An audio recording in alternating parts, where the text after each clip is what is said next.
মটরশুঁটি আর টমেটো দিয়ে বড় মাছ খেতে কিন্তু খুব ভালো লাগে। আর শীতের দিনে তো আমার ছোট আলু মটরশুঁটি টমেটো তরকারি বা ভুনা তরকারি তো মটরশুঁটি খেতে খুবই ভালো লাগে।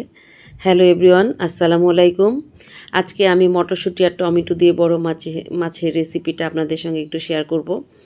আর এখানে আমি তেলে পেঁয়াজটা ভেজে সব মশলা দিয়ে দিলাম, জিরো গুঁড়ো, ধনে গুঁড়ো, হলুদ মরিচ লবণ যা লাগে তরকারিতে। টমেটো দিয়ে এখানে আমি পরিমাণ মতো পানি দিয়ে মশলাটা কষানোর জন্য ঢেকে দেব। আর আমি ভিডিওর কোয়ালিটি ভালোর জন্য আমি ননস্টিকের কিছু পাতিল নিয়েছি। তো এই পাতিলটা কিনতে গিয়ে আমার খুবই পছন্দ হয়েছে, লাল কালারের। এটা বেশি ছোটও না বেশি বড় সাইজেরও না। তো এই পাতিলটা আমার খুব পছন্দ হয়েছে, তাই এটা ভাবলাম যে আজকে আমার পছন্দের একটা পাতিলে তরকারিটা রান্না করব, যেহেতু ভিডিও করব আর ভিডিওটা আপনাদের সঙ্গে শেয়ার করব। তো আমি এই পাতিলটাতে আজকে তরকারিটা বসিয়েছি। সবচেয়ে মজার একটা ব্যাপার আছে এখানে, তাই আপনাদেরকে বলছি। এই তো দেখেন, এখন আমি কিন্তু টমেটো দিয়ে মশলাটা কষিয়ে মাছটা আর মটরশুঁটিটা দিয়ে দিয়েছি।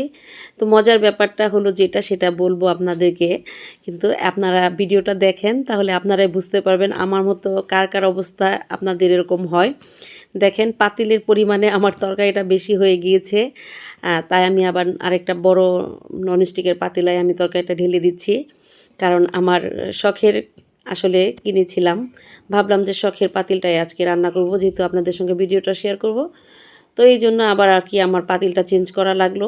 রান্নাটা আমার কমপ্লিট হয়ে গিয়েছে। এখন আমি কাঁচামরিচ ধনেপাতা দিয়ে আমার মাছ রান্নাটা সম্পূর্ণ করলাম। তো ভিডিওটি কেমন লাগলো আর কার কার এমন অবস্থা আমার মতো হয়, অনেক সময় ছোট পাতিলায় আমরা রান্না করি, তখন দেখা গেছে ওইটা হয় না, চেঞ্জ করা লাগে, বড় পাতিলায় দিতে হয়। তো কমেন্টে জানাবেন ভিডিওটি কেমন লাগলো, আর কার কার আমার মতো এরকম অবস্থা হয় সেটিও জানাবেন। তো ভালো থাকবেন সবাই, সুস্থ থাকবেন।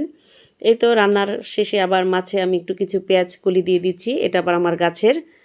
তো এই তো দেখতে কিন্তু খুবই সুন্দর হয়েছে, খেতেও কিন্তু খুবই মজা হয়েছিল। তো ভালো থাকবেন সবাই, আল্লাহ হাফেজ।